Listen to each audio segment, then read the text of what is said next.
Ah, yes. Kevin White and Tyler Lockett, two of college football's most electrifying receivers, and they will meet later tonight in Morgantown. Ray Crawford here with our analyst Doug Chapman, and let's talk about these two, starting with Lockett at K-State. What do you see as his strengths and weaknesses? Well, when you watch him on film, he's a very, very textbook wide receiver. And what I mean by that, he does everything right, from the way he releases off the ball, from the way he goes up, the way he looks off defenders when he's running his route.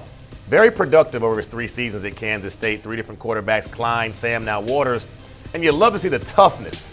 Not a lot of receivers his size will go over the middle and leave their feet and catch a ball. Now watch this. He moves the defender from TCU without barely touching him. That's excellent route running. He shows him a little slant, gives him an outside move.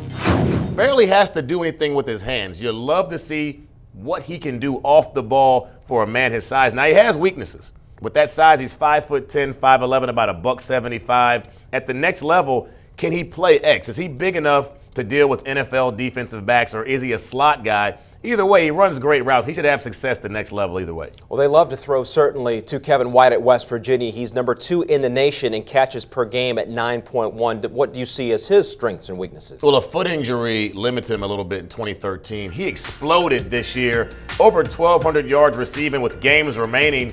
He has the size. Now, he's anti-Lockett when it comes to that. He's 6'3", 210, and he makes difficult catches seem routine. You see him there with the speed. And watch this right here. I talk about difficult catches. You try that at home, Ray. That ain't easy, okay?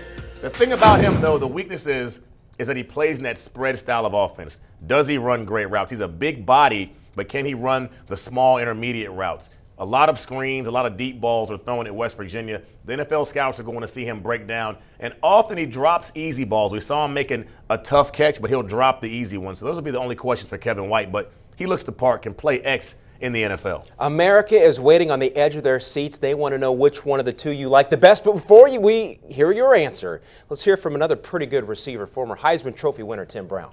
When I look at Lockett, he seems to give me a little bit more than Kevin White. I know Kevin has got a little bit more press, I believe, than Lockett, but I would take Lockett if I had the opportunity, and I was in that draft room coming up this April. So, Doug, do you agree or disagree with Tim? Well, it's hard to argue with one of my favorite college football players to watch when I was a kid growing up, and a Heisman Trophy award-winning wide receiver. But, Tim, I have to disagree with you here. I like Kevin White. I love both of these guys, actually, but I think the bigger body will be better at the next level, because with Lockett, can you put him out at the X receiver, at your primary? Can he get open enough on Sundays to be effective? He's better in the slot where he's getting off coverage. Kevin White, the bigger body, maybe a bit raw and played in that spread style of offense, but with that size, with that speed, with those hands, he can be a primary receiver on Sundays. We'll see if everybody's opinion changes tomorrow after this. It would be fun to watch them both later tonight. Doug, thanks. The Wildcats and Mountaineers likely out of the playoff picture. Right now it's TCU and Baylor carrying the banner for the Big 12. For the most complete breakdown of the latest rankings, tune in Tuesday night at 8 Eastern for our college football playoff ranking show, only on Campus Insiders.